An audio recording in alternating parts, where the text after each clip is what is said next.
Hi, and welcome to this podcast of The Everyday Editor. My name is John Crossman.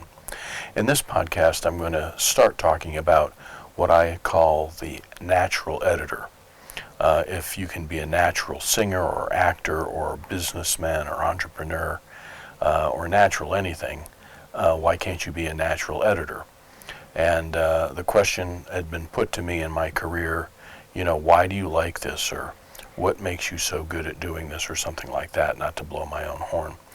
Behind me you see kind of my wall of shame there, which are some of the awards I've won over the years. And so I have a knack for it, I'll put it that way. And it started the very first day I started editing.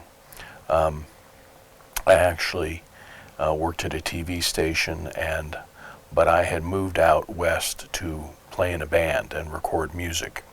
And we had just recorded some music for some other people and was the height of the disco phase. And so they had asked us to rearrange their songs into disco songs, which we had done. Not too long after that, I actually was asked to tech on a live shot for the 10 o'clock news. And the live shot was going to be from a brand new discotheque that had just opened in the county south of where I live.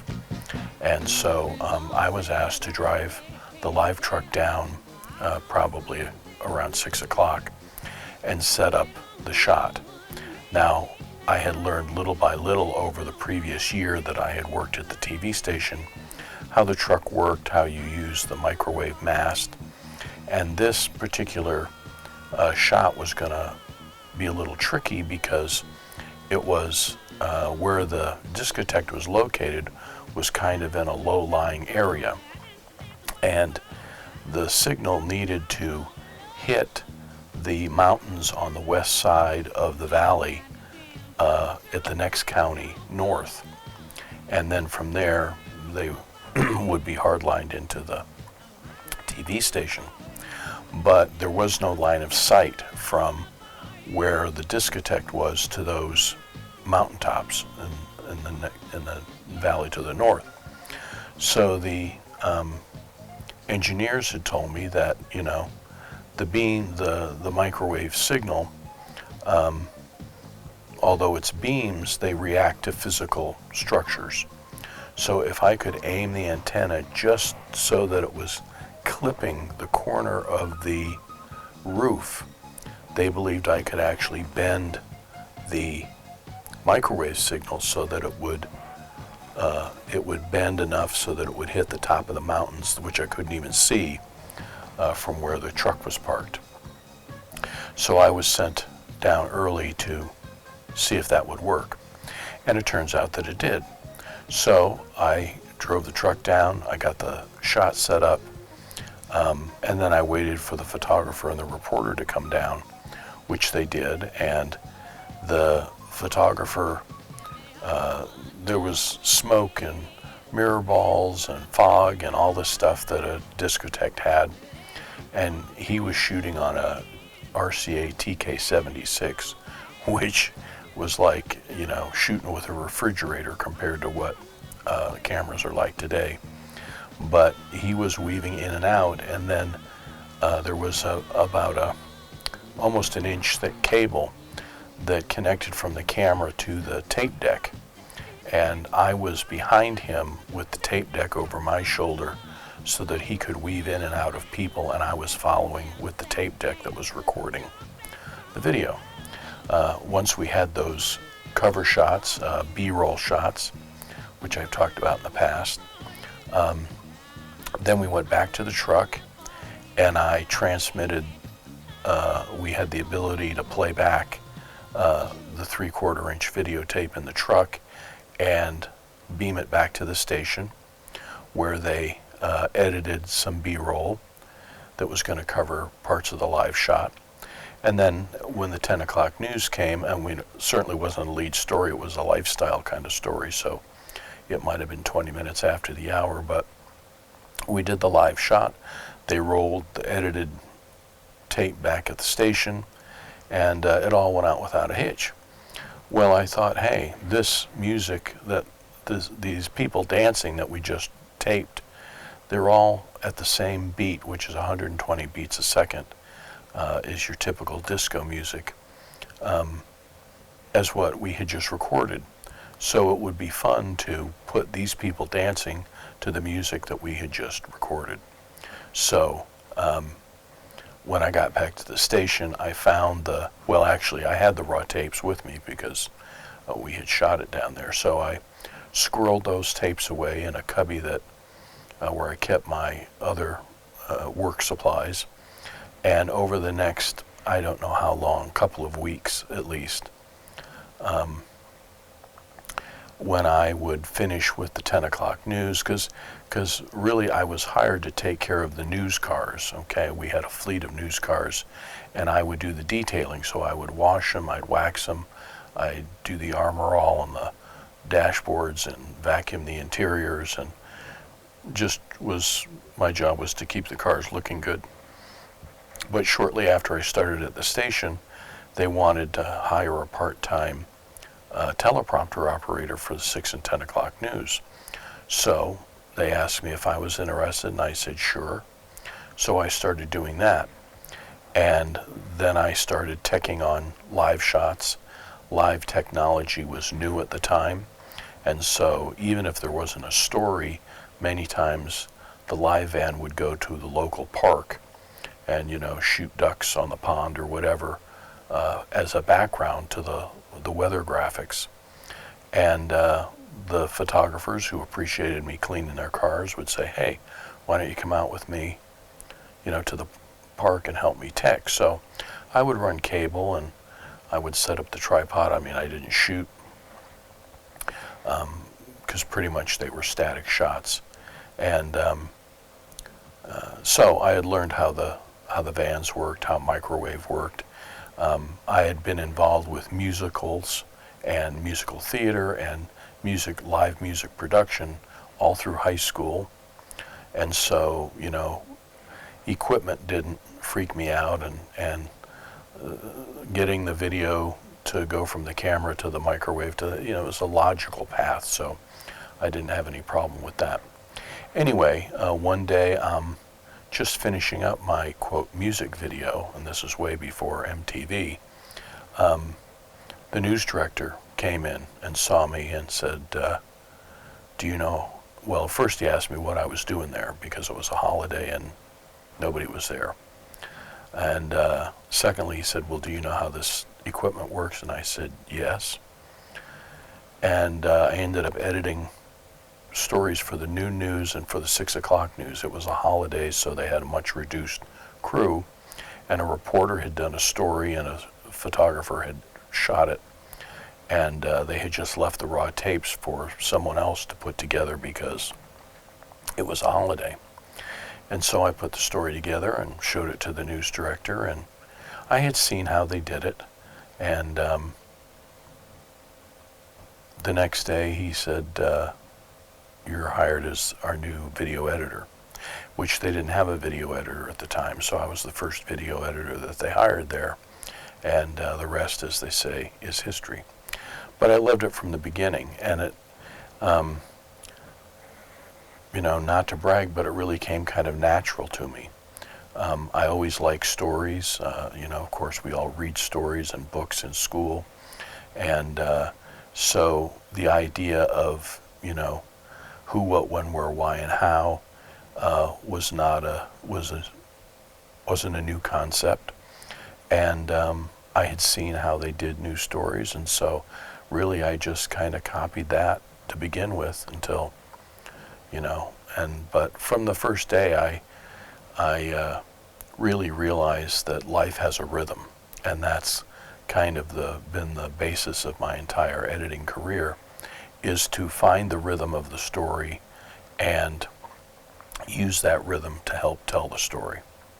And so the result is that many of the things that I edit, if not all of them, I hope, have a certain polish to them, have a certain smoothness to them, even if they weren't necessarily designed that way before they got to me. And that was the power that I could bring to editing, is to, make a normal news story actually look like somebody cared when it aired, because of the way the sound would be mixed. And of course I had a musical background, so mixing the audio was something that I had done before and was at least aware of. And so I had a lot of kind of unrelated but related background information before I ever started editing. And so as I progressed in my career, I would have, people from time to time go, how do you figure this stuff out?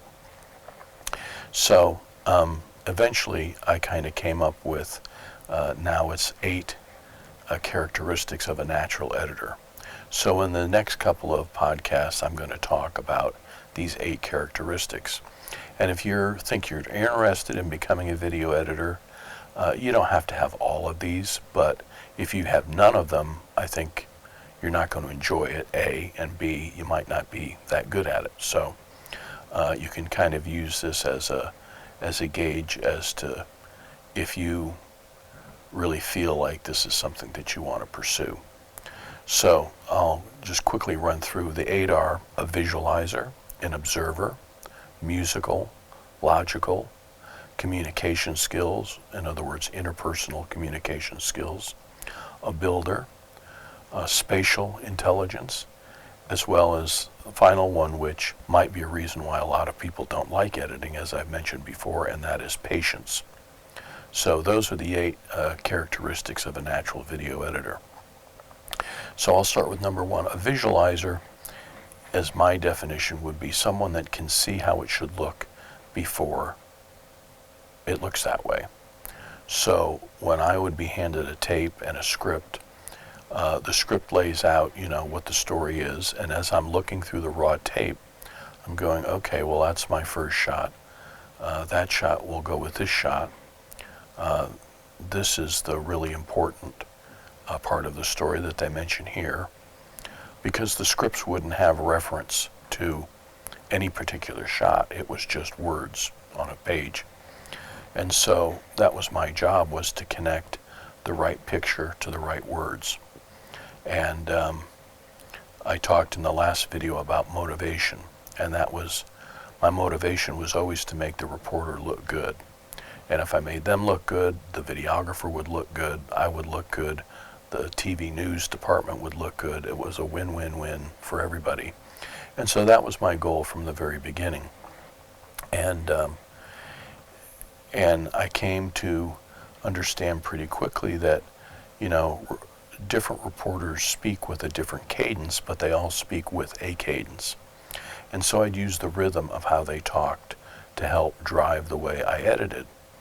And when we got into feature stories later with using music, then I would use the rhythm of the music to help pace how I cut a piece together.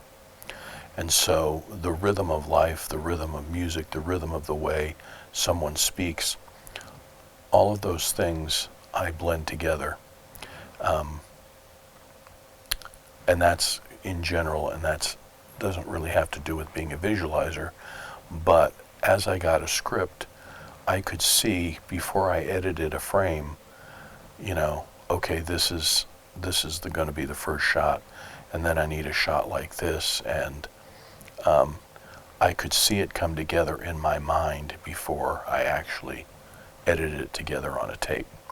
So that's what a visualizer is someone that can see something that really doesn't exist yet. In that way, a good shooter probably has that characteristic too. They get to a scene and they are shooting and capturing what's going on, but they're also aware of the editor needs, an establishing shot. And it's not just any wide shot, this is a good establishing shot because I can see the house fire and the fire engines in it. I can see the police and the accident. And then that shot will lead them to what the next shot should be. And so being a visualizer is the first thing that I think a natural characteristic that a natural video editor should have. The second is an observer, which is related but different.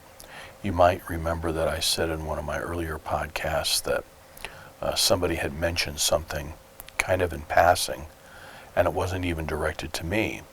But when it came time to put the story together, I remembered what they had said, and I used that little bit of information to be able to convey something a little bit more in the story that might not have been, right there in front of you to understand. But so being an observer just means you're aware of things that are going on around you. And I think you can stretch that into, when you are looking through your raw footage, you not only see the wide shot, but you see, there's someone opening a door to a car in that wide shot.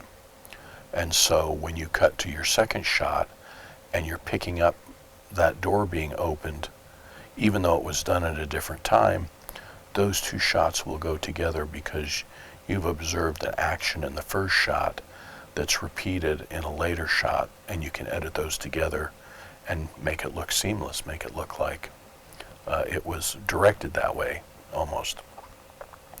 And so that's one aspect of being an observer, is seeing, not just the picture, but what's going on in the frame at the time. Another has to do with how do things, how to say this, I was going to say how things work in nature, and that can be part of it. So, for instance, I worked on a story that either directly or indirectly talked about, leaves falling in the fall of the year. And so in my mind I can see that tree. In my mind I can see how the leaves would fall, to the ground. And so when I came for that particular story, I didn't have that shot from the cameraman, so I had to go look through stock video to find the kind of shot I wanted. But I knew what I was looking for before I got there, because in my memory banks I had observed what leaves look like falling from a tree, and I knew what kind of shot I needed to find. So that's part of being an observer. And the easiest way for me to describe it is observing the world around you and using that information to inform your choices when you're making editing decisions.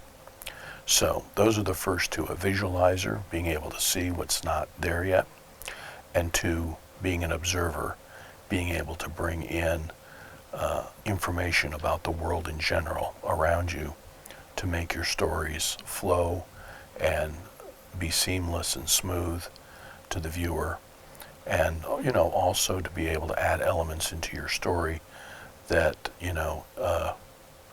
will seem natural to the viewer. So those are the first two. In the next podcast we'll talk about the next two characteristics, which are musical and logical. Thanks for watching, and we'll see you on the editing room floor.